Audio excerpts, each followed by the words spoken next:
19th, 2017. It's a little after 5 p.m. We're located in the central office. And so on our agenda, we are, as we go through the superintendent search process, we have Owen Saylor back, who's going to talk to us about the survey data. Great? Yes. I'm really glad to be here. Merry Christmas, Happy New Year, and I understand we had a big day here at Central Office. Evidently they did a scavenger hunt. They had the Wild Sweater Day, and when I came in, the whole building was abuzz with everything that happened around that. So sorry I missed that part. Tonight, as you can see on the board here, this is considered, you remember when we met the first time, I talked to you about training number 1. So what you're about to do today is go through a training. And by the end of that training today, what we're looking to do is be starting the development of the language for the posting of your position. This kind of is the culmination of the collection of a lot of the information that we've been gathering over a while here.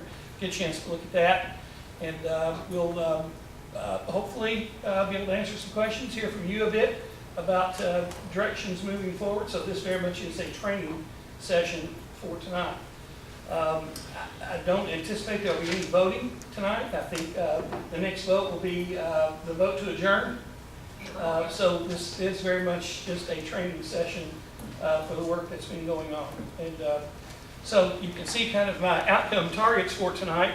I'd like to review the research. I told you I would be sharing with you the research on effective superintendents, some collection of work that's been done. It's been very valuable. We'll be analyzing the survey results, and I think you'll be very pleased with both the length and breadth of the survey results that you received. Just before this meeting started, I sent you a link that you'll be able to see the entire report. You'll be thanking me for pulling a lot of this stuff together in a conglomerate form and report it tonight, and certainly we can answer questions about that as we move forward if you have any. We'll be doing some analysis of the community forum comments that you received.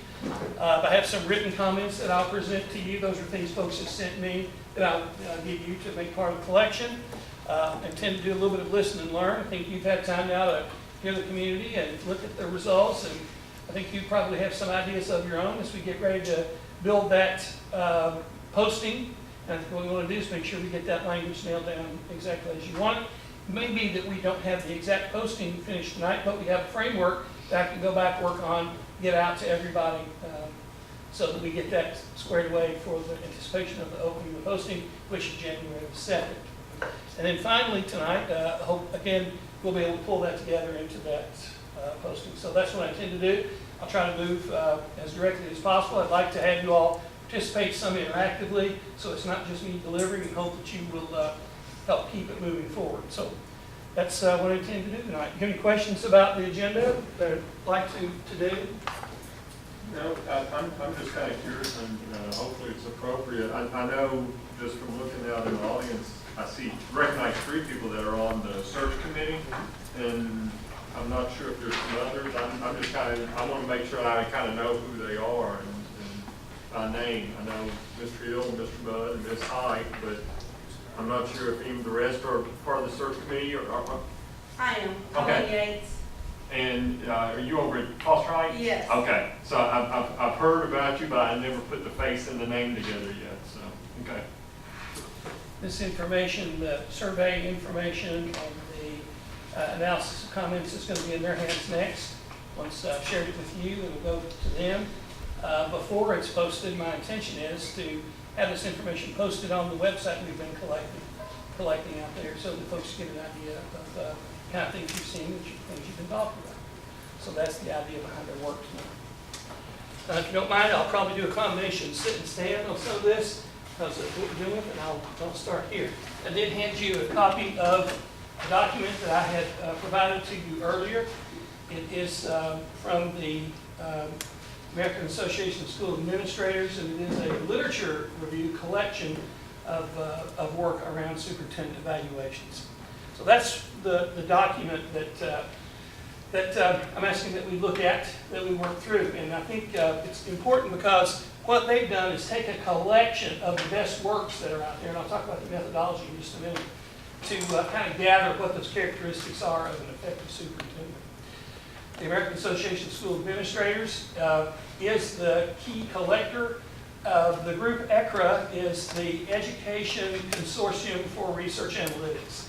And what they do is they're very much the data and research branch of AASA. And so when they're doing an assignment to try to gather information, they put these kind of reports together. So, and it is, AASA is the School Superintendents Association and is probably the most recognized of school administrative associations in the nation. So it has great credibility. So I wanted to start, if you would, on page 3, if you'd open there. There's a couple of bracketed statements there, and I thought it would be important as we get started to just review those statements. And maybe I would ask, Ms. Breen, would you mind being our reader and everybody follow if you can? I do not have I gave, did you have that? this one right here. Yes. Okay, so that's the same. You have it? Okay, Yes. yeah, I got you. I'm looking at what he's got as two different things. Okay, so where am I reading? We're on page 3, Okay. and there's that top bracket. Would you share that with us, please? Sure, the introduction. The role of the modern superintendent is often analogized with that of an orchestra conductor. See the American Association of School Administrators, Yeah, you can see that. 2006, yada yada. And for good reason, a district leader conducts all aspects of the district's educational, financial, and administrative performance, facilitates the performance of all personnel, and responds to and persuades an audience with varying ideas about the performance and leadership of the district. Like a conductor, he or she guides a shared vision of exemplary performance, manages disparate components and constituents to ensure progress towards that goal, and serves as a model for inspired leadership. The superintendent, in short, personifies the aspirations and responsibilities of the entire organization. It is no wonder that research literature on educational leadership shows a strong correlation between the quality of district leadership and the achievement of said school district. Those are things I think we all can agree on. The quality of your superintendent will be reflected in the quality of your district in every aspect. And what you're seeing in amongst that statement are research pieces that have been completed over time that have found that those things are true. And you know, my music background very much draws me to that notion that you have this very important person who must understand all of the components of the operation and then pull those things together and help them to harmonize. Let's move down to the bottom. Damon, would you mind sharing that last paragraph in light of these shifting definitions? Sure. In light of these shifting definitions of district leadership, a true definition of the superintendency must reflect a comprehensive and challenging vision of district leadership, a synthesis of managerial and leadership components, interpersonal skills, and strategic action assessment. Perhaps it is not surprising then that a consensus is coalescing around the 5 core responsibilities proposed by Marzano, who hold the district leader responsible not only for managing organizational and environmental capacity and providing results-driven leadership, but also for creating a values-driven culture, defining clear instructional focus, and ensuring accountability for results. So all these things now have risen the level of the responsibility of the superintendent in many, many ways. Are we up and jumping? Good. Okay, good. Ah, very good. I see you look like the movie Downsizing. Very small. I can see you there. Hello. It works. Hello, welcome. Glad to see you. I've been sending you some information through email. I got it. Okay, good. So you've got pieces that we're looking at. That's very good. So again, it's this responsibility of the menu. When I think of the conductor, I think of all the sections of the orchestra that must be managed and maintained. All those represent not only individuals, but also groups and interests that they are to pull together. And it takes someone of real skill to be able to do that effectively.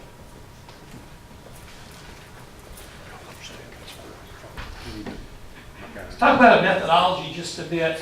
The literature review that you are seeing here in this was conducted by ECRA, Educational Consortium for Research Analytics. And again, they are the research arm for AASA.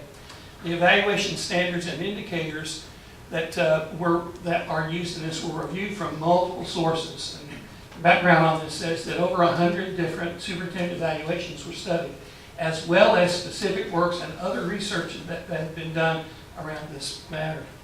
It focused on common characteristics that are present in the predominance of the studies. So big collection. If you look on that reference page in the very, very back, and let's take you back there.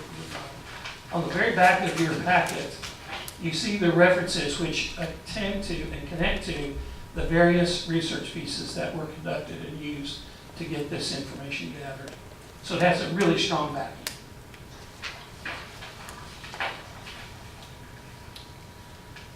District Leadership That Works is a really important work that was put out by Bob Marzano and Tim Waters. Dr. Marzano is one of the most recognized names in educational leadership. And this work was one of the first works that really said that district leadership can have a profound impact on student achievement. As much as that sounds like, well, why wouldn't it be? In most cases, unless there is a concerted effort, particularly in large school districts, Central Office has less of an overall connection to student achievement than you might expect. So Bob Marzano and Tim Waters have said, with direct involvement and with a strong instructional leader at the helm, it can have a marked impact on student achievement. There are 3 particular points. District leadership can impact it. He says in a research point, 0.24 of a change is pretty significant. And without going through all of the bell curve research, I would tell you that's a pretty important shift.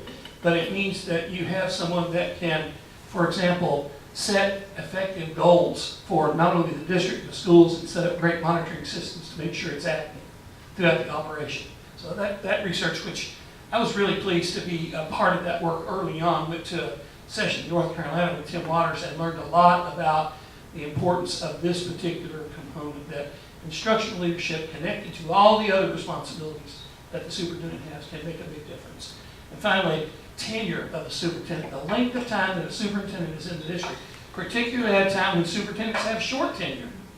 It can be a very major factor in overall success. It takes time for things to develop, but particularly an effective superintendent can make that legacy begin to get by their 3rd year, according to this study, and which is pretty important. Things can be laid down, particularly if they have a strong sense of collaborating and goal building. So, according to ECHA and the literature, it says that effective superintendents have these 6 components, particular components, as strengths. And they can demonstrate those strengths, and they can be measured and they can be seen as effective. There are the 6: vision and values, core knowledge, instructional leadership, community relationships, communication and collaboration, and management. So here's what vision and values stands for. Again, in this document, you'll have this, and I've tried to pare it down and narrow it so that we can work with it here tonight. So, Ms. Berry, would you mind sharing? Should you read this for us, please? Visions and values delivers a vision that promotes commitment to excellence, and through his or her influence is able to align district programs to that vision and the philosophy of the district, promotes and upholds high expectations for all stakeholders, including his or her own personal behavior. So what does that look like in action? Here's what the studies say. First, that person can articulate a clear direction. Really comes down to vision, and they can ensure that all the operational departments and schools align with that vision. They monitor effective strategic planning. They understand what the strategic planning process looks like. They're able to do it at the district level, and then hold folks accountable at the school level to see that it happens as well. Rigorous but attainable goals. They set that standard. Stipulate clear expectations and non-negotiables that require presence of monitoring routines. They focus on the importance of school culture as vital to school success. We all know that's the case. And they maintain high expectations for students, staff, and community, and maintains a relentlessly positive approach. Vision and values. Someone who can cast that vision and then through their own influence bring others along to that. And then the values that they hold while they do that work both for themselves and all others. Really important component. Core knowledge competencies. Damon, would you share that with us, please? Demonstrates subject matter expertise in the various instructional, managerial, legal, financial, and personnel issues superintendents respond to every day? So what does that look like? It's the superintendent is accountable for overall district performance, educationally, financially, administratively. Thus, she must be a subject matter expert on new areas of educational leadership. They continue to update their knowledge as things change, and they demonstrate extensive knowledge of legal issues, particularly those around legal mandates, legal changes, and interesting for our time, compensation and retirement systems at the state level. Isn't that interesting? And that was done back in 2005. Really fits for us now, doesn't it? Here's instructional leadership. Ms. Breen, will you share? Sure. The ability to plan, implement, and evaluate the efficiency of the school or district's instructional and assessment programming, as well as to use that data and other sources of external research to inform district improvement practices. That looks like this. They embrace the role as the primary instructional leader. They talk the talk, they walk the walk. We are school, it is in our title. That's why we do what we do. They develop a collaborative and clear vision of teaching and learning based on proven results. They do the research, they understand what's happening in terms of good instruction. They communicate those expectations and they monitor results, and they use achievement data to make strategic academic decisions. How do community relationships seeks to involve stakeholders, particularly school personnel and the school board, in realizing the district's vision and improve student achievement. Here's what that looks like in action. They build coalitions to achieve initiatives. They must be able to build trust, focus attention on processes, and employ political savvy to ensure buy-in. They understand the community values and expectations and build relationships with key stakeholders. They involve constituents in goal setting and mobilize internal and external groups in their achievement, and they develop relationships with businesses and civic groups to meet those goals. Here's communication and collaborations. Ms. Brady, would you lead? Sure. Serves as the voice and ears of the district, both in the way district performance is reported into the school and external communities, and how superintendents provide feedback to who he or she collaborates. In action, they frequently and clearly communicate important information to all stakeholders so that the mission of the district is understood and supported. They proactively communicate, and for a proactively communicating superintendent builds trust, provides guidance on personnel and programs she supervises, and demonstrates responsiveness to situations that arise. How important all that is. Finally, management. Ms. Berry, will you lead?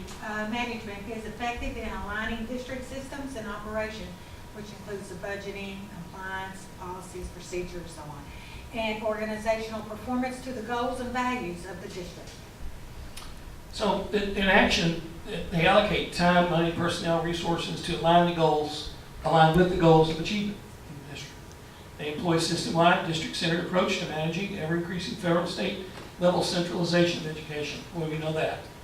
Oversee essential financial and operational functions, financial management, purchasing, contracting, property and supply management, and critical personnel policies. Finally, they effectively balance non-negotiable goals of how the district is to be operated while providing school leadership authority for determining on how to meet those goals. In other words, they have non-negotiables for what is to be done, but they give the schools the autonomy to decide how those goals will be met. So, quick run through that, definitely. Do you have any questions about what you saw? Does that make sense to you?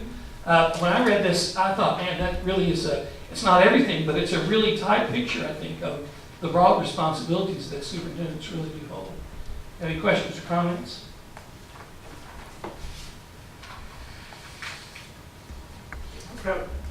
Just kind of, I mean, how does the 6 of these, how did they crosswalk or line up with the questions within the survey? Well, I did quite a bit of work on that. Okay. And when I go through that, I'll show you where I tried to align. Okay. You know, clearly this survey was not aligned with the ECRA literature.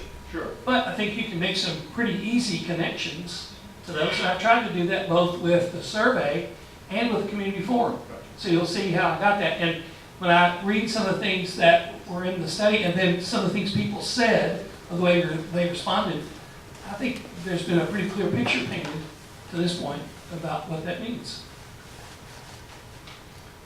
Any other questions? Well, now let's take a look at the data itself. So I'm going to pass some stuff out.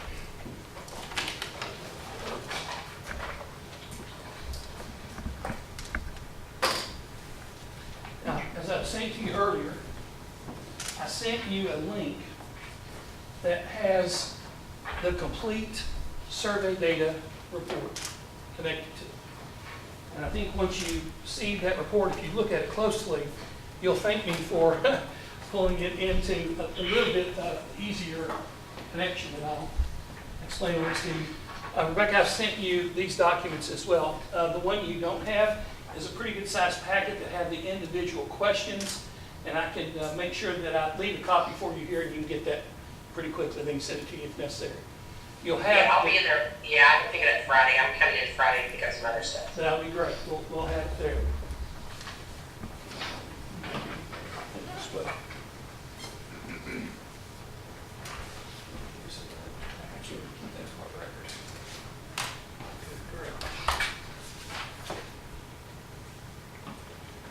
So what you have two things. First, you have a packet that takes each question on the survey, and it gives you the percentages of reporting. First, let's take a look at the overall responses here.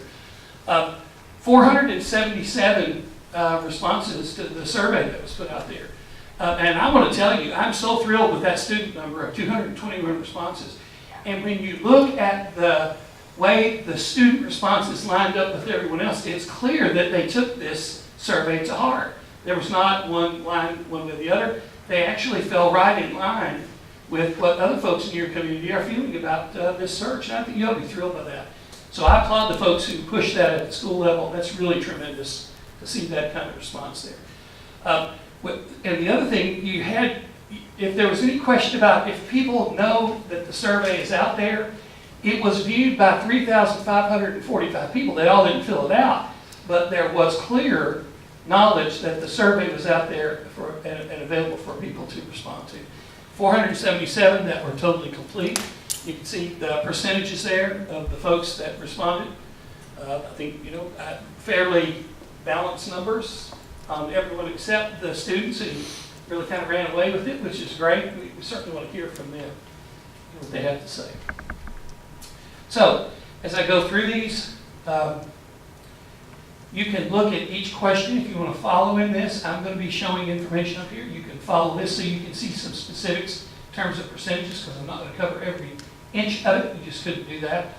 I have given you a collection that we'll talk about at the end that compares all the groups and how they responded comparatively. Okay? So we'll look at that. And of course, you do have the report link that you can see. Here's the first one about sensitive approach to meeting the challenges of an ethnically and culturally diverse community. So what I've done here, when you see the IMP, that means it was considered important. Remember, there was important, very important, and critical for most of these. We got two at the end that are a little different, but for the most part, that was the response. Important, very important, critical. And you can see what I've listed here was the predominant answer. The answer that had the predominant response in each group, because it doesn't always reflect what the bottom line is. On this particular one, you can see how it broke out. The students found that that was very important and interesting. The rest of the groups found it, and the parents found it to be critical. The other three groups found it important, and collectively, as you can see, if you look at that chart, you'll see why I came up with that. The percentage of important was higher than the others. So making sure that I understand what I'm seeing here, for instance, the student one there, the majority of students indicated very important, but that doesn't necessarily tell what percentage of students maybe considered to be critical, and it was just a little bit less. Am I understanding yes. correctly? But because there's so much data, if I did that, I would have 3 columns for every one to be able to do it. And I thought for you, your interest would be, what was their predominance? Because I think you also have to consider what's the predominant feeling versus But each one, and if you want to, you can do what I had to do, which is go into that report and sort, and when you get in there, if you've done any Excel, you can see pretty quickly how I played it. Yeah, I just wanted to make sure that I was understanding why those were the ones that were indicated. Yes, and it's the predominant answer, the one that was responded to the most in each one of those segments. So collectively, this was an important component. Visibility and personal presence. Very important was the predominant answer there. You can see that if you look at your chart. Collectively, very important. Superintendent fosters a culture of accountability and high performance, critical. Collectively. The community employees and teachers certainly found that to be at the highest level. And the predominant was critical. And when I say the collective predominance, that means if you take the total of all of these groups, that's what you see on the form you have. That's the percentage that's the highest. Supportive and responsive to the concerns and needs of those who work in the district. So here's the first one where I've said this one goes beyond just what you would consider a higher percentage. This one is strong. And if you look on the chart, you'll see the difference in the columns. Puts this at 55.1%. And let me tell you how I did this methodology. If the predominant answer, total number of the predominant answer equaled higher than the other two answers combined, then it said this is high correlation. So whatever that number was, 55.1, if the other two numbers added up to less than that number, then you have high correlation. Make sense? That means that that number is, and it's usually pretty close to about 20 points at some levels different than any of the others. So supportive and responsive to the concerns and needs of those who work in the district is one that has high correlation. Superintendent treats employees as colleagues who are mutually committed to the achievement of common purpose. Again, high correlation there. You can see all those that found that to be critical, and you can make sense that that has high correlation. Adheres to the formal channels and relies on policies and procedures in making decisions. This is found to be very important. Willing to accept subordinates' ideas in making decisions. It's found to be critical. But again, fairly balanced in the overall response in terms of numbers. Although it looks like it was, the difference there wasn't as extensive. Superintendent promotes new and innovative ways to meet the needs of the school district. Critical. Superintendent listens carefully to determine the needs and values of others. Now, here's a step beyond. You can see at 59.3%, almost 60% of the respondents found that to be a high level of importance. And so I've darkened that even more so that you can see that that has the highest level of correlation. And actually, probably at 60%, it really does outrun the other two and says that's a strong issue. Willing to defend actions and initiatives to make things better. Critical, but others were balanced. Willing to share information with others. Critical, the others, that was also very important in most, but not a major difference. Again, I guess maybe I should say, it doesn't mean it doesn't make it important. It just says in terms of level of agreement, the folks on the survey didn't find it to be as critical as some of the others. Here's another that has very high correlation. Serves as a role model for the behavior he or she expects of others. Practically 60%. It's one that I think folks find real value. Has a vision and dream of what could be. Folks, I think, want someone who has vision, but that didn't, that there was real balance actually in the numbers. It wasn't too great one way or the other. But vision is important. The interesting thing is when you add up the numbers, there were still a predominance of critical, even though the other groups found it very important. It was just so close that one group had more, found it to be higher than the other, obviously the community. Superintendent works to ensure clean, safe, and orderly schools. Wow, look at that one. 60%, 61%. Found that to be important. And look at our kids. If you watch that student line, they're following right along with folks and their ideas, which is great. Possesses excellent management skills. Management, important, clearly. But the next one, leadership, really rang the bell. 61.5%. Found excellent leadership skills as critically important. Superintendent possesses a thorough knowledge of curricular instruction assessment, critical to many. I think we've all agreed our superintendent needs to be an instructional leader. High standards of ethics, honesty, and integrity in all personal and professional matters. Practically 60%. That's another one that has real strong importance. Superintendent defends principles and convictions in the face of pressure and partisan influence. Collectively critical, but again, more balance in the numbers. That means it's not important.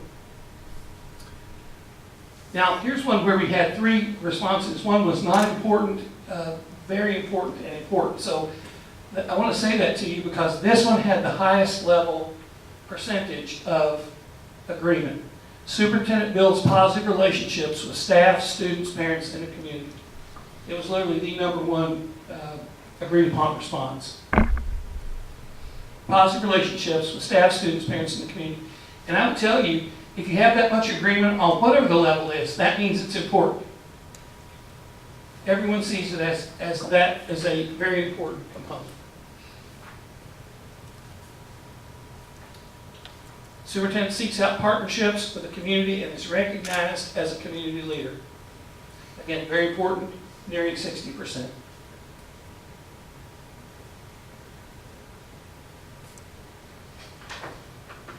So, what questions do you have? I can't answer what others were thinking when they filled out the survey, but in terms of the analysis of it and the way that it's set up, what questions do you have for me?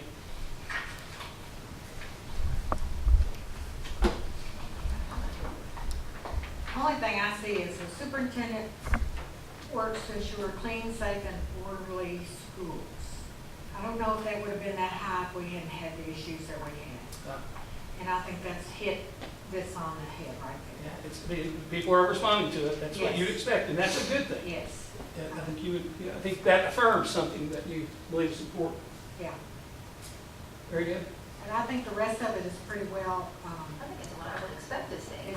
it's what I would hope we expect to see. Yeah. Yeah, that's got, and I think that's good. When I looked at it, thinking through your lens, I felt very much the same way. These are common themes that we're hearing. I think it lines up really well with your community forum Yeah. in terms of things that were out there. You'll notice in this form that I've prepared for you, Rebecca, this is the form that looks like a grid that has all the answers. Let me see if I can hold it up there for you. If you've got that, it's got the statements. What I've done there is I've made an attempt to align the 6 AASA identified qualities in small language there you can see, to align in general what those statements might align with to give us an idea about the kind of things that would fit. So you can see the first, deeply critical. For example, superintendent listens carefully to determine the needs and values of others. That's that communication collaboration. And you'll see vision and values under superintendent serves as a role model for the behavior he/she expects of others. So that's under vision and value. So that's another way that I've tried to, like your question, David, was how do these line up with that? I've tried to align them in that way. Of course, it wasn't, again, it wasn't done before. So after the fact, I tried to take those statements and then align it there so you can see. There's a little bit of how it fits. shoehorning that you have to do on that. Sometimes, you know, you have to visual it properly so it makes sense. And then, which I think it's helpful, it lets you see how it lines up with that study. Other questions that you have?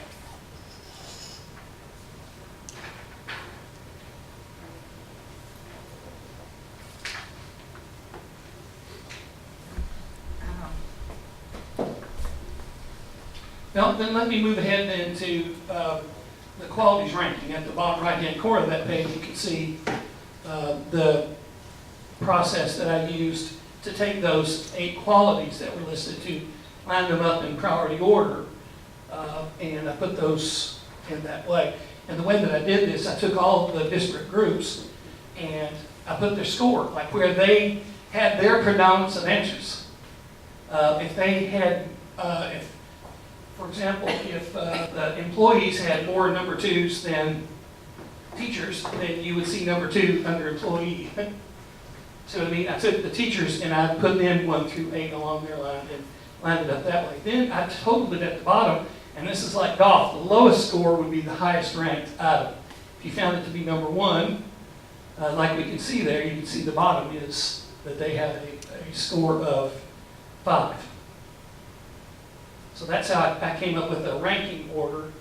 Again, it's so tight and so close, you don't necessarily have to say that this is scientific, it's just a way to look at it. So with that in mind, here's what folks found in terms of the priority order for these things. I think this is interesting too. Number 8 they found was that the superintendent would be data-driven. Of all the 8, that was the one that was found to be not unimportant, but the least important of the characteristics. The next, financial knowledge. I think that we would assume that the superintendent would know that. Of course, it is important, but it was ranked 7. And again, you see how I got that by adding up the score at the bottom of the columns so that you could see the higher the score, literally put it further down the list because it would be ranked for. Number 6, values input. That being open for stakeholder input would be there. Brings people together. Of course, we're getting up to the top now. You can see the scores get closer together because these things become more important. The 4th one, knowledge of instruction. It's 4th there. 3rd, builds trust. And you can see that one was really tight. The 3 and 4 were really close to score. Literally one point separated them. I think they're pretty close to being equally the same. Here's student-centered as number 2. And then finally, the number 1 was honesty and high morals. So integrity, clearly a real important component for folks. So that's the order. I find it interesting there on the student-centered one, that students themselves rank that as the 4th highest. I mean, not that I would expect it to be number 1, I find that interesting. So students themselves are saying there are some things to them that are more important than being student-centered. I think that if you want to do the math, you'll see that a lot of these are really close. It's like one extra selection of 4 put it down one line because it's so tight. But that's the methodology I had to use because the same column can't be both 3 and 4. Right. It just can't. It won't make that priority order like that. So I really did take the pure numbers there, and that's how it came out. And again, what you'll see at the bottom, I tried to align the effective superintendent standards and qualities with those statements and all those rankings as well to let you see where things fall.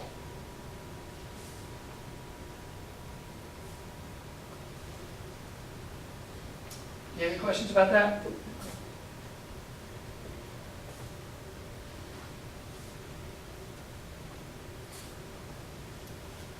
It's pretty clear and evident that based on this ranking, honest and high morals, with a bullet. I mean, it's the only single digit That's right. cumulative score out of any of those. Yep. I'm not real sure about the financial knowledge. I'm not sure they quite understand how important it is to have financial knowledge, simply because we've got such a mess going on in Frankfurt that's gonna be passed down to us, Yeah, that they need to know what's going on, definitely. as opposed to saying, our chief man can handle it. No, I want the superintendent to be able to handle it, All right. because it's our money. Right. It's everybody's money. I mean, that's what he's gonna get paid for, is more like, it's his responsibility to know what the next step is instead of passing the buck to somebody else. All right. Yeah, but I come from a financial background too. Yeah, and folks do not really fully understand. They don't understand that. Right. Yeah, I know. So, I mean, this is Yeah. exactly what I expected to see. Yeah. The other thing Really? is Oh, that none of these are unimportant. All of them are important. And I think that the reason that this is part of the survey is that as folks to rank one of the most important in priority order. Now, there would be sometimes, if you look, some of them are fairly close, but I mean, valuing input from others is like, that's really, really important. In terms, and you look at all these, a lot of these have to do with building relationships, building trust, the culture. I mean, those top three really do get at the idea of a really strong and operational culture in the district. Really do speak to that. And when you look at the community forum responses, there was so much about student-centeredness. That's what I think it really aligns. You'll see that in just a moment. Anything else about this? I hope this provides information for you. And again, I encourage you to study this more. Again, if you want to go on that report, if you really do want to do an Excel spreadsheet and see how it broke down. One more thing, if you go on there, every time somebody looked, it created a big line. So what you'll have to do, you'll see a whole lot of, if you only saw 477 responses, you'll see a lot of empty space. Excuse me. So I encourage you to go through and wipe that out first to get to the meat and potatoes. And you can go in there, you can see what I mean. Okay? So, looking at that, this numerical ranking, and then also looking at the cumulative scores on each one of them. Number 7 and number 8 up there on the list, one of them had a cumulative of 38 and the other one 36. From there, it jumped down into the upper 20s. And then there's a cluster in that 15 to 22 range, and then obviously, or at least to me, it looks like number 1 and number 2 are, with bullets. I mean, they're the ones that were most critical.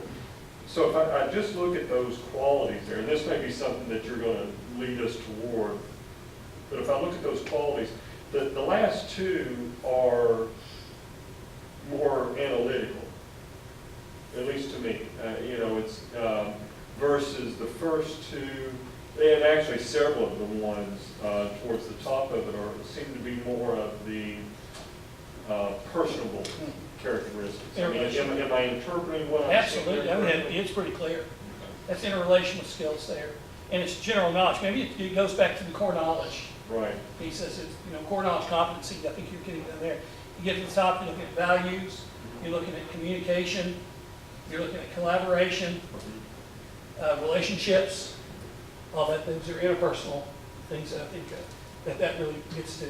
And so, Folks look for that. And so, I mean, it wouldn't necessarily mean that the bottom two there are not valued, but that interpersonal piece is valued more. More, yes. Okay.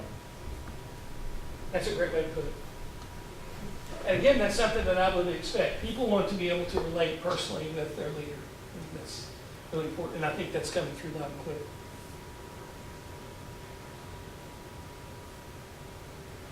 Any other questions about it?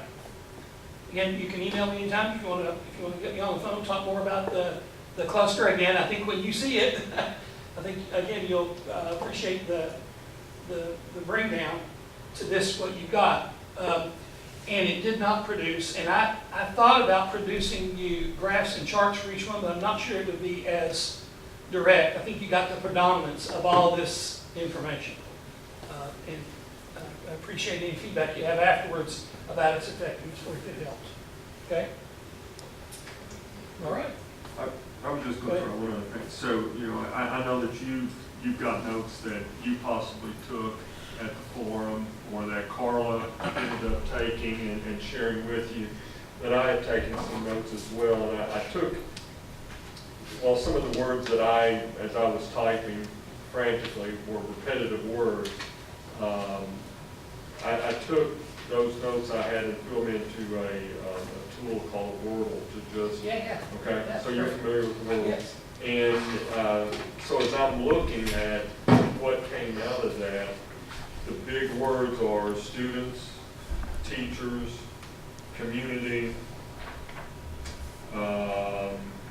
needs, and I'd have to go back and look at the actual phrases where I had typed the word needs, but it makes me wonder if that's, looking for what the needs of staff are, the needs of student are. So I share that because to me then the things that I heard at the community forum also seem to line up with what you're sharing with us out of this survey data as well.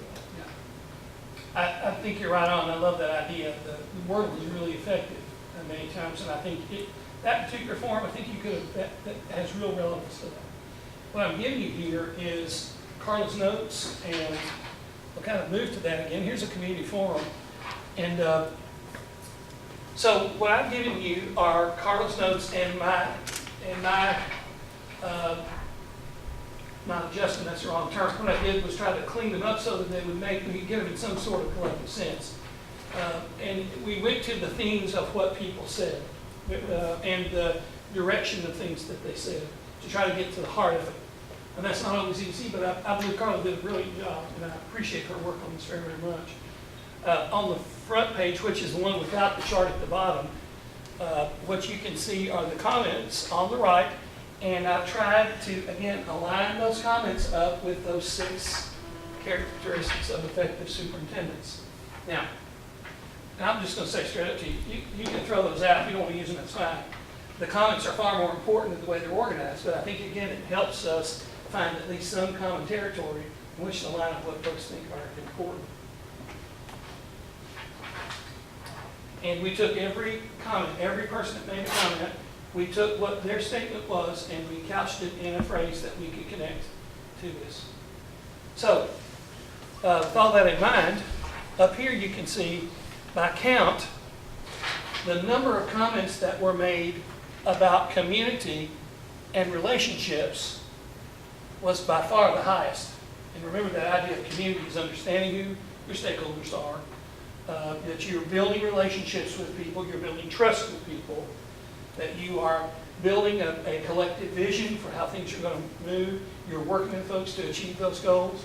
Comments like someone who cares deeply about students, student-centered. You can see all kinds of student-centered there. A lot of loyalty to Nelson County, not a stepping stone. Someone who will be here for a while, devoted to Nelson County. You can hear those things coming through. And again, that's community and relationship. Caring culture, empower and support teachers. Energizes students and staff. Love that one. Culture, climate, key, strong culture. Someone who doesn't advocate discipline in the court system but can handle disciplinary issues. Want somebody who understands school management. Empower and support teachers. We heard that a variety of times. So those statements line up pretty strongly in that category. Second most was communication and collaboration. That's at the top there.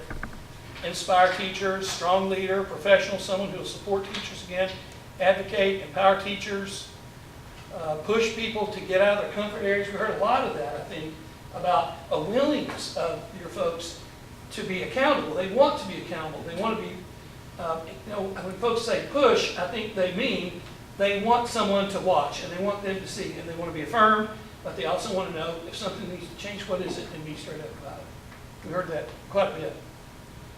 Clear expectations, push people to get out of their comfort zones, and such.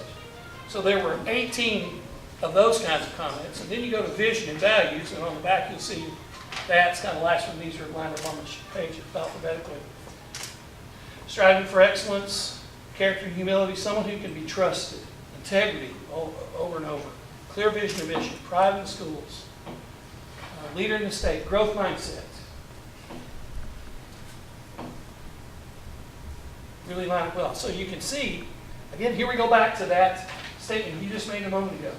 look how those top three line up with that idea of the interpersonal relationship, someone who can demonstrate a willingness to work and bring people together, which is one of the statements that was indicated there. Well, and again, at the opposite end of the spectrum, and again, not that they're any any less valuable, but that management piece of it, which falls in line with the financial piece of it. And then what was the other one that, It was data. data decision driven, making. yeah. Which typically are more analytical types of things. Right. So I think clearly, you're getting a really good picture about the interpersonal kind of things there, that those top three really are the strong components that your folks should share with you. On the bottom of that, you can see by theme, that's again alphabetically, you can see count, and then by count related to the theme. So I've provided that for you in that way. And I thank Carla for terrific work on helping us pull all this together. There's a lot to do for her. Do you have a soft copy of this? I do. as well? Yes, That sir. you could email at some point? Absolutely. I can send it to you. I'll attach all this to a email and send it to everybody. Pull that lock. What questions do you have on this? Pretty clear. And I tell you, I felt so good about, I felt appreciative, let me say it that way, for the spirit in which people came to the forum, shared their information, were able to give a lot of this stuff to us, and I think you should be pleased the folks are willing to do that in such a concise way. Good turnout, and I got several other things in writing from folks who could not be there, and I'll just share those with you, give them to you now so you can have them. They're just emails, folks who would follow up. I included those in the totals, it's just comments, these things they like. Although I don't think we need to read them. Those were just from folks who had statements about the kind of things they'd like to see in the superintendent.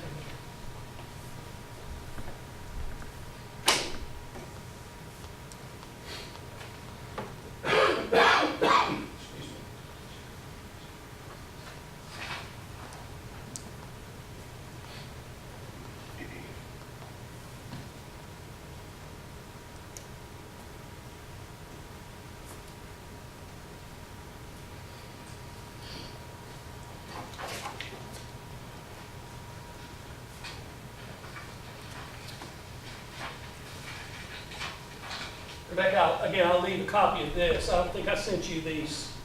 There's 3 pages of emails. I'll leave those. Oops. You know what? I think I may have found out what the problem was. They just stand in front of the Steve. I'll send a copy of this with Carla so you can pick it up later. Okay?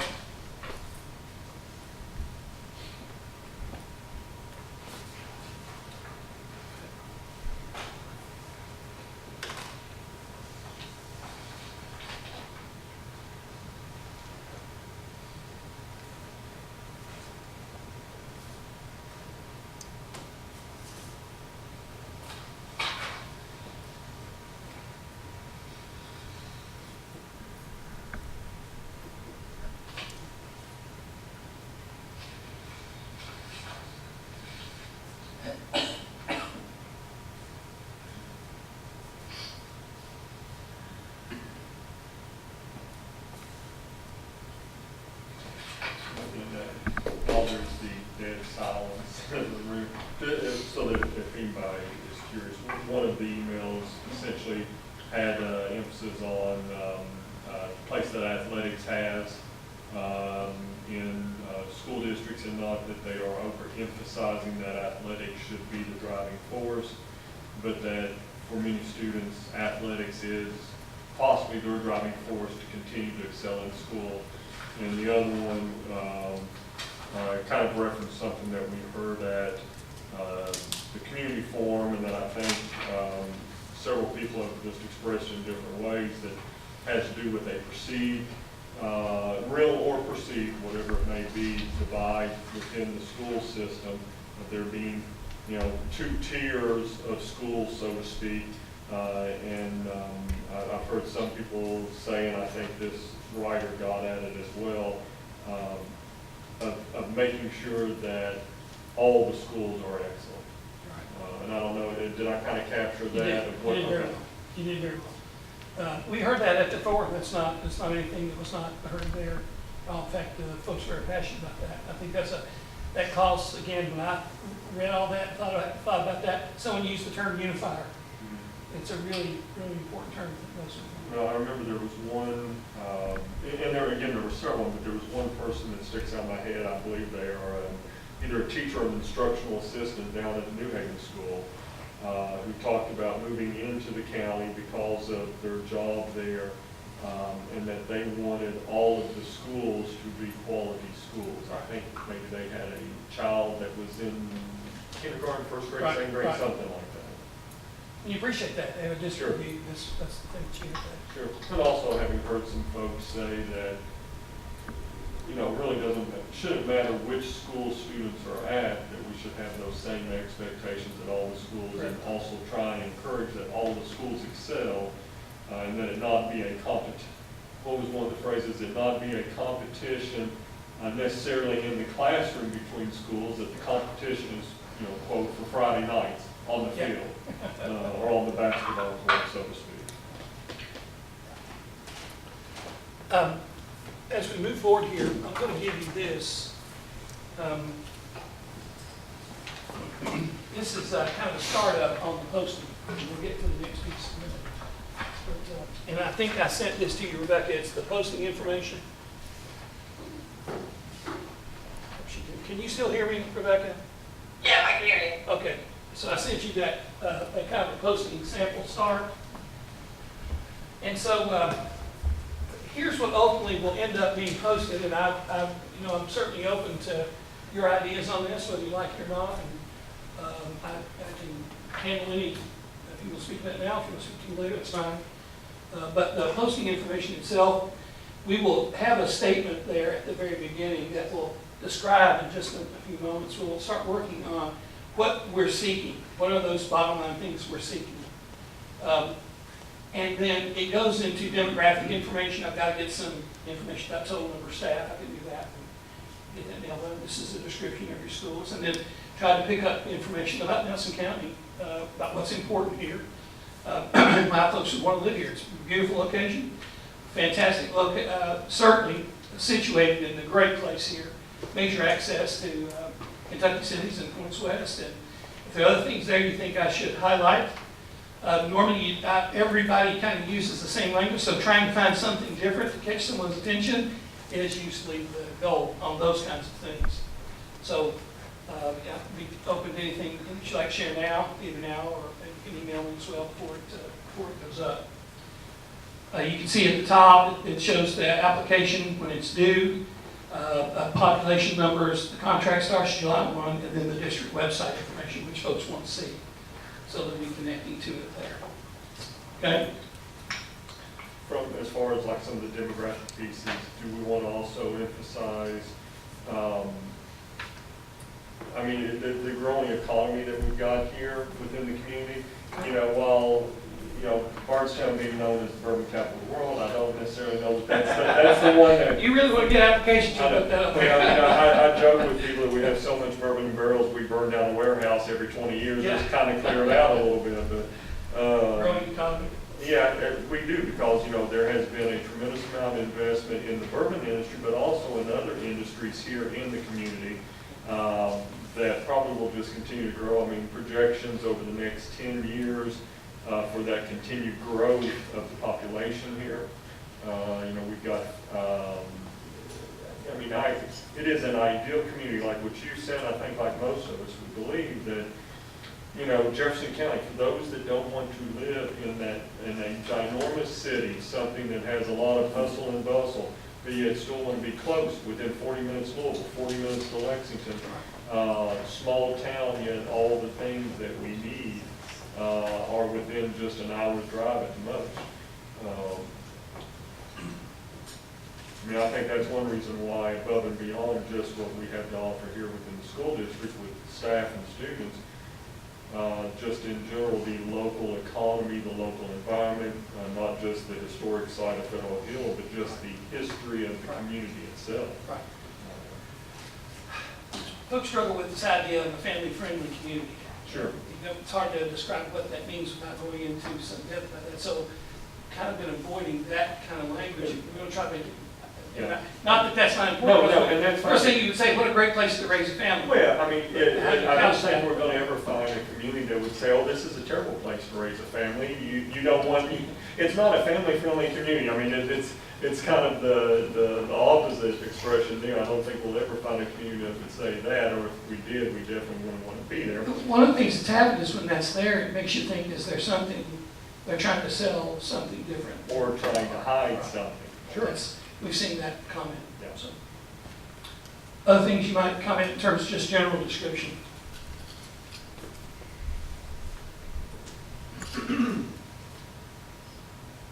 Well, what I'll do, once we've had our discussion today, is I will formulate that top half language. I always got some sample stuff based on things that I saw that I can put together, and I can send to everybody so that you can see that. What I'd like to do now is give you an opportunity to share some of your feelings about, as you've seen what your community is saying, what sorts of things are you interested now in terms of building out kind of this last profile for your new superintendent?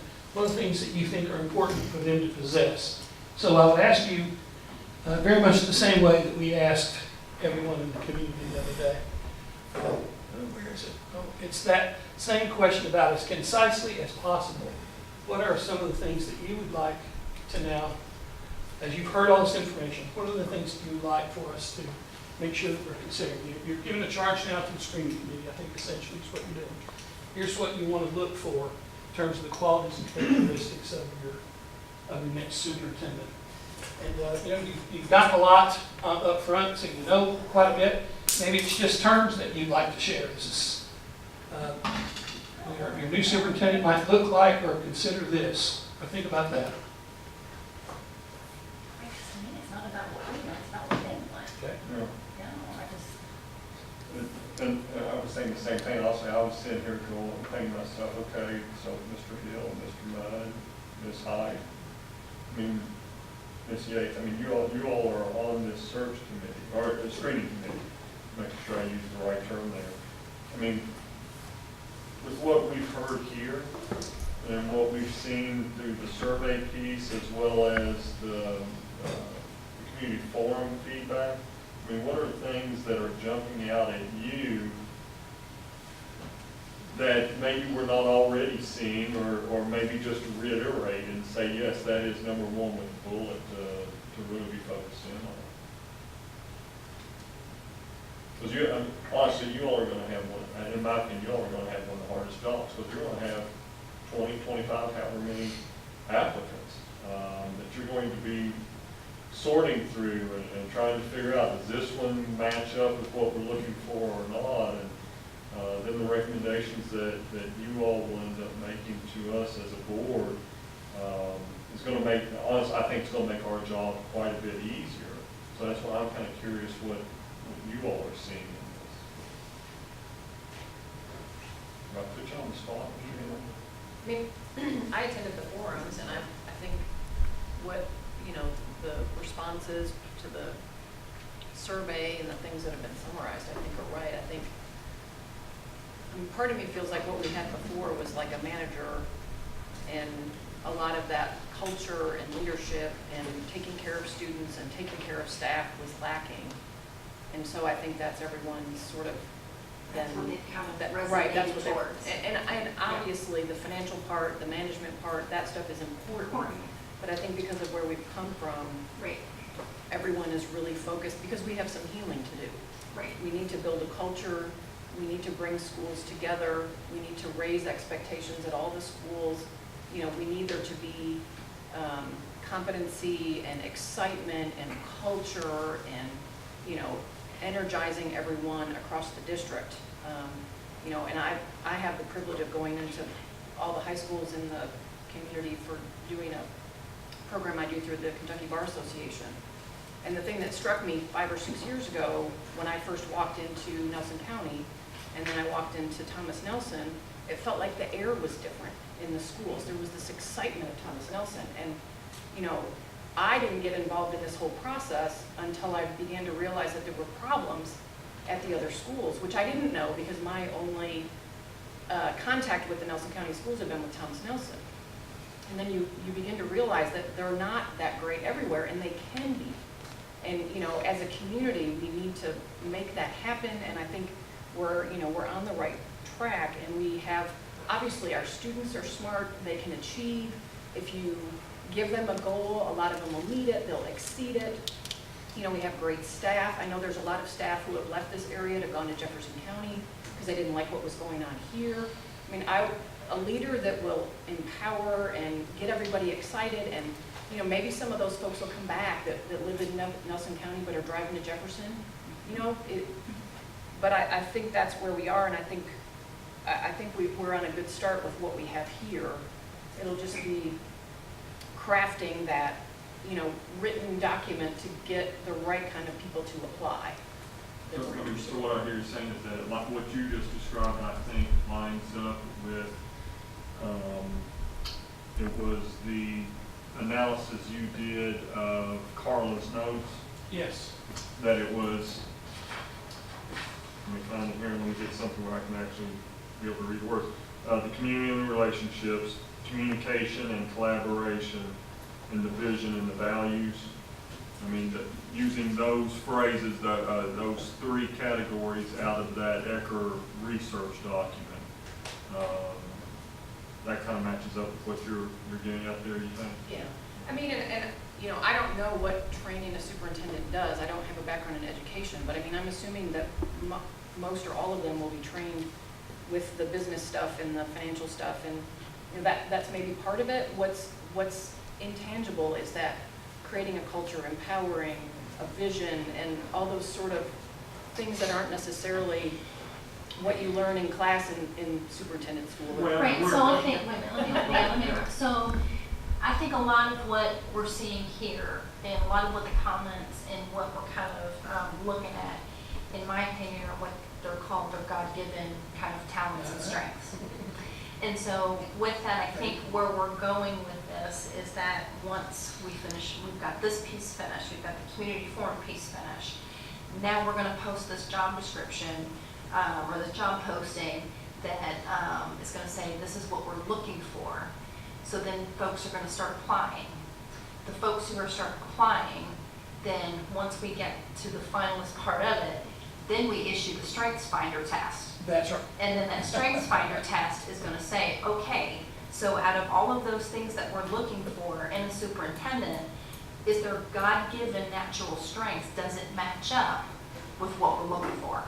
And we can do that through that Strengths Finders test. So that way we can say, okay, the community, you know, teachers, all of the stakeholders said we wanted this, you know, so this is how we have laid it out. This is what the Strengths Finder test says. This is the best candidate based on what we're looking for. Right? Did I? You did far better than I could ever explain. Exactly what it is. Done a wonderful job with that. And what I would submit to you is that what I'm hearing now is, I think you're in fairly general agreement about this interpersonal relations capacity, the communication relationships, the collaboration piece, which is so important, vision and values are those three things that you value as big. The other things are important, and we'll include those. You have to say, we need somebody who understands the fiscal needs, like you're talking about. But we would focus that main description on someone who has vision, is a unifier, and can help build solid school culture. There you go. Yeah. That's it. Well, Yeah. and Touchdown. to use your comment there about, you know, I think you said superintendent school or superintendent classes. Yeah, which there are, and having been a former superintendent, I mean, there are a series of courses. It could be school law, it could be finances, Right. you know, facilities or whatever. You know, the other thing that I think we have to take into account is all of those more analytical, more fact-based type of skill sets. We've also got to make sure, and I think we do, we've got good people that are experts in that area.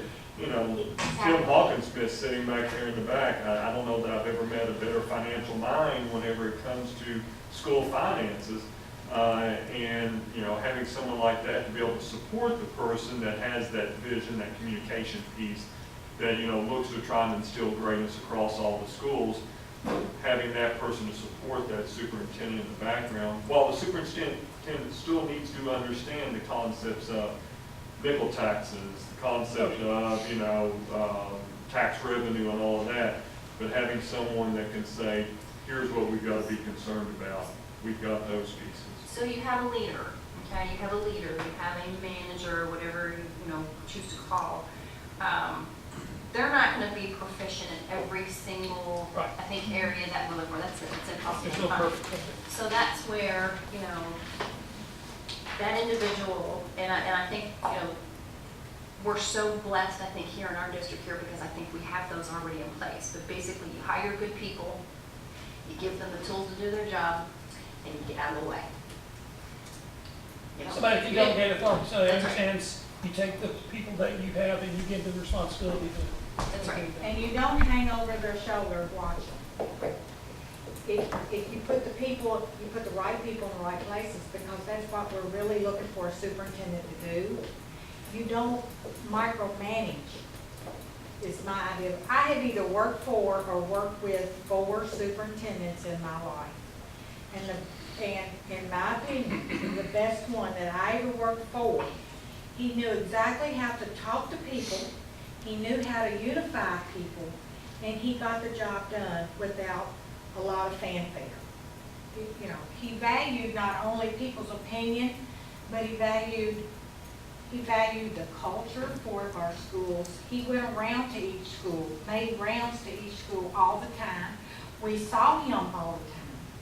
And he cared about, it was Mr. Etheridge, he cared about everybody.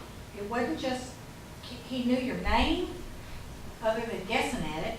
He knew your first name, and he went about his business, and you never knew he was a superintendent, because he didn't try to make it look like he was up here and the rest of us was down here.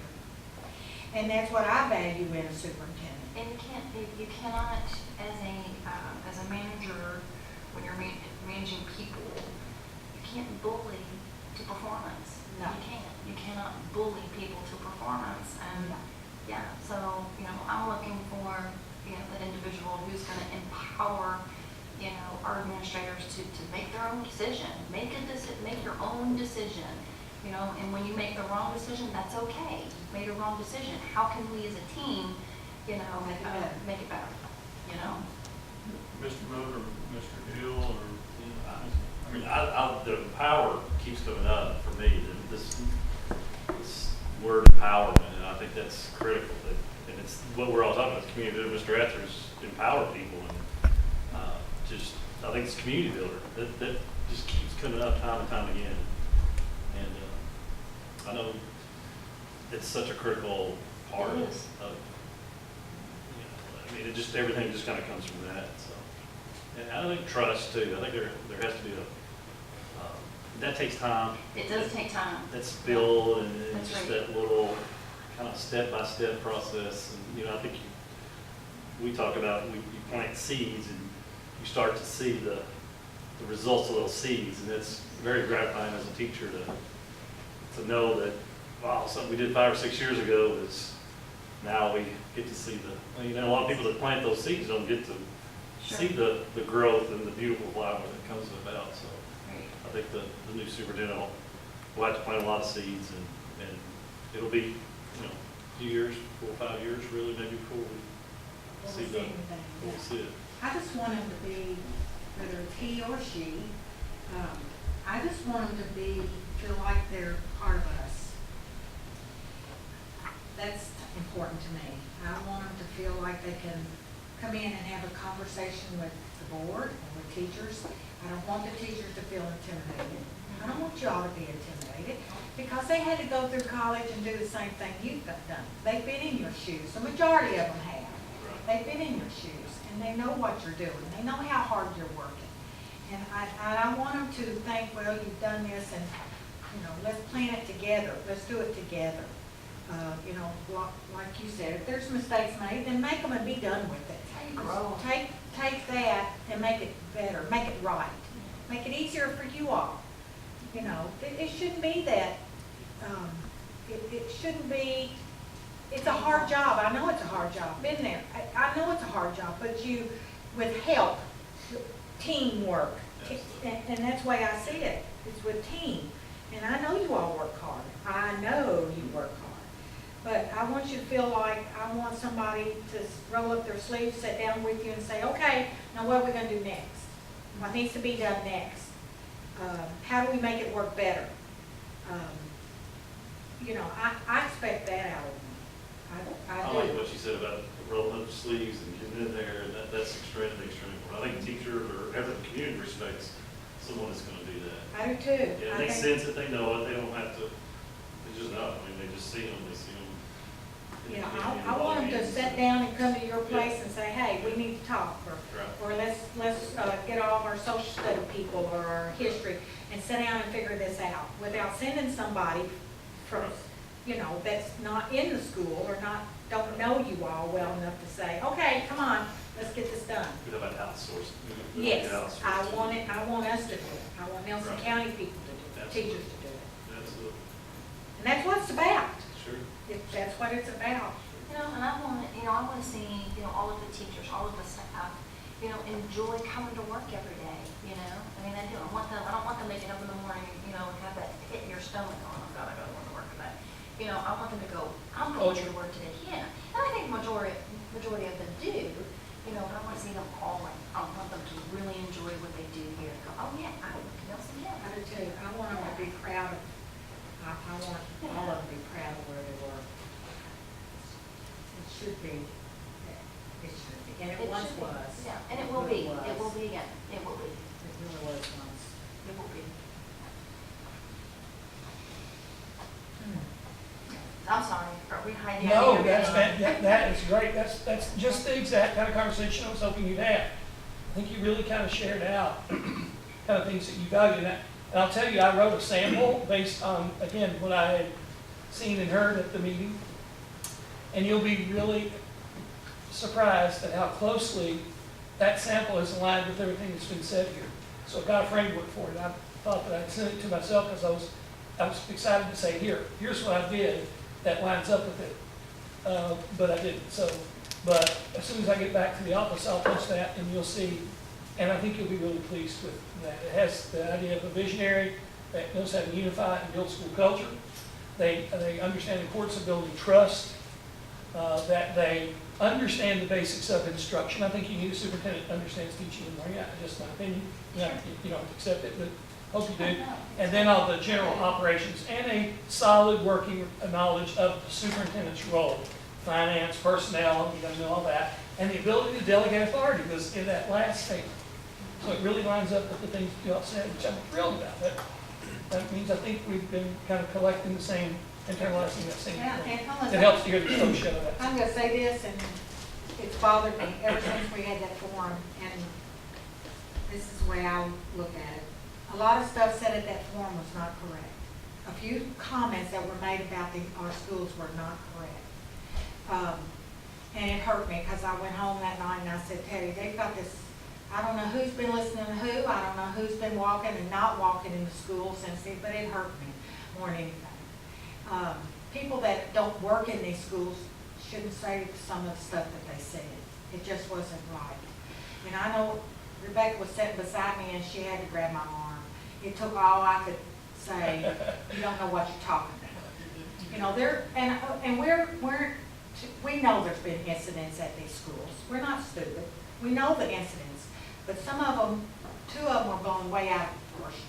And unless you were there, you shouldn't have said, some of the things that were said should not have been said. And it wasn't right. It gives the rest of the county the impression that we're running a Wild West show. Or we're running, or we're running some kind of school for delinquents or something. Just example, sitting over there at the academy. That's not all that school's for. That school is not for that kind of students. Those students over there are doing very hard work. And you know that, Mr. Mudd. They're doing hard work. They just don't fit in the mold of going to school and going to classes, and they get behind, they get frustrated, and they want to make it up. And 2/3 of those, well, more than that, 99% of those students make those credits up and they do graduate. and I just have I had a hard time with it, I really did. And I want us to know, I want the people of Nelson County to know that we're doing the best we can for our schools, and we're gonna make improvements. And one of those, and you cannot, you can't let it go just because you hear it. That doesn't mean it's true. You can't take it from. Hearsay is just hearsay, exactly what it is, it's hearsay. You know. And there's a couple other things that I'd like to throw out Sure, there. just give me a minute. And these are from notes that I took from the parents and some of the staff and whomever else was at the community forum. So I'm going to just read some little phrases and whatever I think you can take out of that. So someone who understands education is not what it was 10 to 20 years ago. Innovative. And that was a teacher in the district as well as a parent of a student in the district. Not someone who is just checking off boxes, wants a leader that forces the other 119 counties to look at us and wonder what we are doing. I think that kind of follows in with that innovative piece of it. And that was a teacher within the district.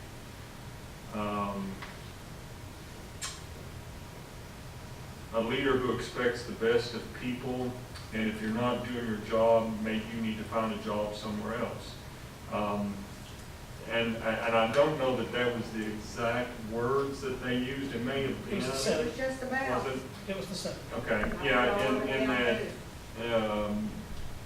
you know, I think this goes to, you know, what was said a minute ago, you know, if we set expectations for students, they'll meet or exceed it. This one here tells me also for staff, if we set the expectations that we'll meet or will exceed it. That came under that, under communication and collaboration, about clear expectations, Okay. holding staff accountable, that came under that right there. Someone who is creative and not status quo, decisions based on merit and not politics. That was apparent of students in the school system. Committed to work with all schools, which we heard that again a little bit ago. Someone who will push teachers to grow and become better. We expect that as teachers of our students. That was a teacher who said that. So that's a teacher saying, you know, we want this person to be a leader and push us to grow. Here was another teacher comment. Someone who is going to push staff, students to be outside of their comfort zone. So again, I think that's pushing and holding folks to a high expectation. And then there's one, and I won't read my whole set of notes on this. There were two students that got up and spoke that night. This is one of the students, I won't say which one. Somebody who is going to push students, regardless of college or career. Somebody who's going to have pride in the whole district, all schools. Someone who isn't afraid to implement new ideas. Good communication with teachers and students. Hearing student voices, being personable to students and staff. And honestly, I think that one there just about captures and embodies all those other phrases that I just read out of my notes, and I think it captures a lot of what we've talked about tonight. So it's that personal piece. It's, you know, making sure that it's pride in the whole district. It's communication. It's pushing people, holding them to high expectations. And also, it's something that I don't know that we've seen necessarily in any of the survey data or any of the other stuff that's presented, but it's that innovative and is going to, I see someone back there shaking their head. Yeah, that's going to end up making the other 119 counties look at Nelson County and say, my God, what are they doing over there? In a good way, not in a bad way. But my God, what are they doing over there? And we've already been getting some of that recognition within our district from other school districts coming in to visit and see and capture and learn from us. But, you know, something that I hear not only from this student saying, but also a couple of those other teacher notes that I put was being innovative.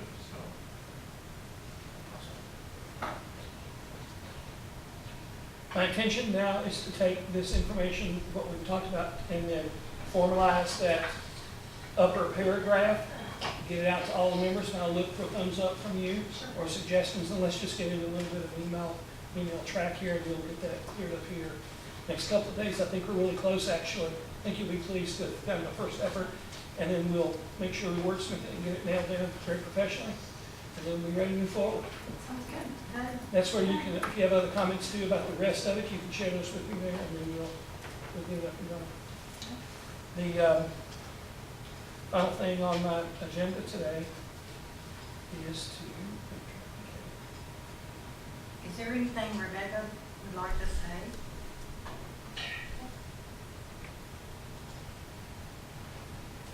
You know, someone who will accept personal responsibility for their actions if they when they're wrong, and kind of somebody who can be innovative. Those are, this is things that the community's been saying.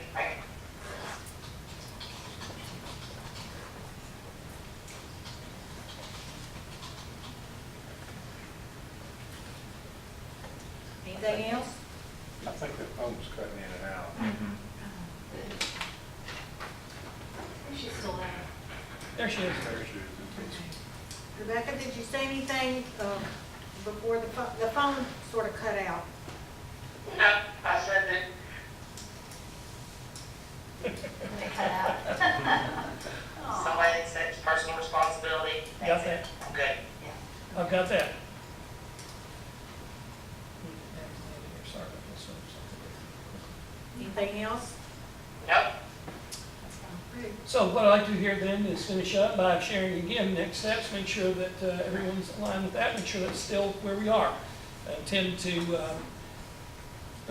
publish and post the position on January the 2nd, as we talked about. We will be ready by then. On February 26th, I'll be seeing the screening committee in earnest. We will meet that afternoon, and I'll be communicating with that group here shortly to nail down some specifics. Actually going to meet with them in advance, do a little training, and then we'll meet that day to get started on just what to expect. We'll need to jump into our work pretty quickly. There are essentially 3 weeks then to do this big work of screening, which is a big responsibility. Then present that final slate to you on the 16th. On the 26th and the 29th, that's the week that we have dedicated to interviews and potential showcase. Talk more about that. I'm going to be at each of your board meetings between now and the end of the process. So we'll talk more about that at the January meeting, what those showcases might look like. We really need to nail that down here, so I'm going to work with schools. Gotcha. And then finally, the goal now is still April 17th, that's your board meeting, to name your superintendent. Of course, again, we have said all along, these dates will change as necessary. They're subject to change based on the information that we have. And we'll keep that line up going. Okay. All right. Do you have any other questions for me? Rebecca, you got any more questions or anything? Good, thank you.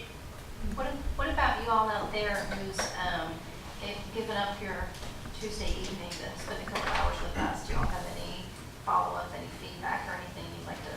Well, I'd like to say something. I just want someone that's, doesn't forget about New Haven School.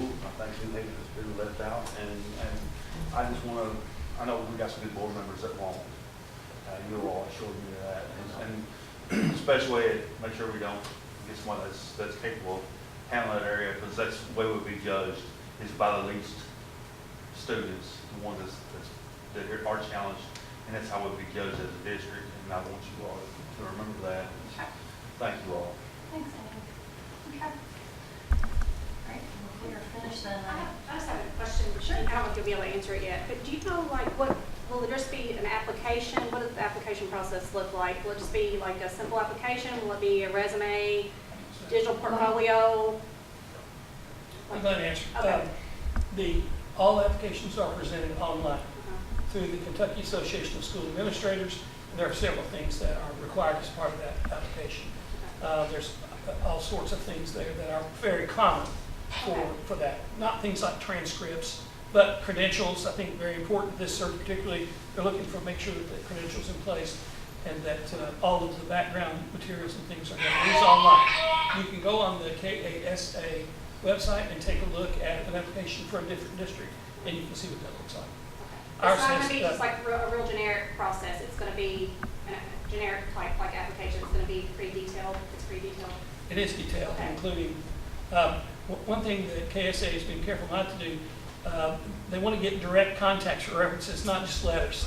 Okay. So they've been smart about that, in my opinion, so that we speak to people. Letters are fine, we appreciate that, but that's not the focus of this, it's direct contacts with people. Okay. So it looks like you would expect an executive level application process to look like. Okay. There's some detail to it, Okay, thanks. all right? One other thing too about that I want to share. One of the responsibilities that this board has asked is that once the finalists are selected, that they will respond in writing to some specific questions, which I think the themes for those are starting to develop pretty strongly. That would be about this district, and they would respond in writing, which would be a means to assess communication skill and their expertise in some things that are specific to your district. So that is another element to the process. That will be to the board only. Screening committee won't get that. Right. That will be for the board once those finalists have been selected. Okay. Okay?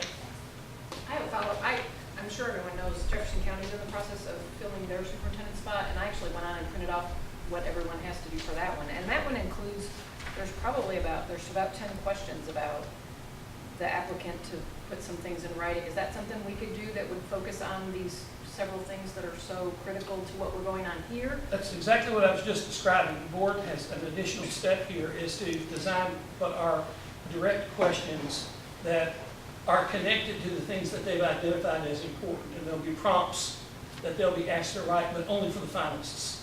How come it's not for the, how come you wouldn't do that at the beginning to let the screening committee go It through just it? adds to the extensive amount and the timing of folks to be able to get it done. There's already going to be extensive work for folks to screen down the group, so it's a matter of time. If you get 17 to 20 applications and the work to be able to do that and then make phone calls, it's pretty overwhelming. How many finalists are you planning on coming out of the screening committee? Normally, I think, normally 3 to 4 finalists come out of that. It's up to the screening committee to decide the quality of those, and then the board then also can decide, once they get here, what the recommendation comes from the screening committee. It's up to the board to decide who that final slate is. They present a recommended list. The board then takes a look at that and accepts or amends it. It's up to the board. It's how the law reads. It is the board's responsibility to establish the finalist status of those folks after the recommendation from the screening committee. But you're hearing this group tonight here say the screening committee, what they're interested in, and what the people have said is going to be strong for them. I think that's their credit. I've heard that since then. All done? That's all I have. Okay. All right, then, next I will need a motion to adjourn our special session. Motion. Mr. Jackie made the motion. Second. Ms. Berry, second. All in favor? Aye. Any opposed? Motion carries. We are Did adjourned. you, Rebecca? I did.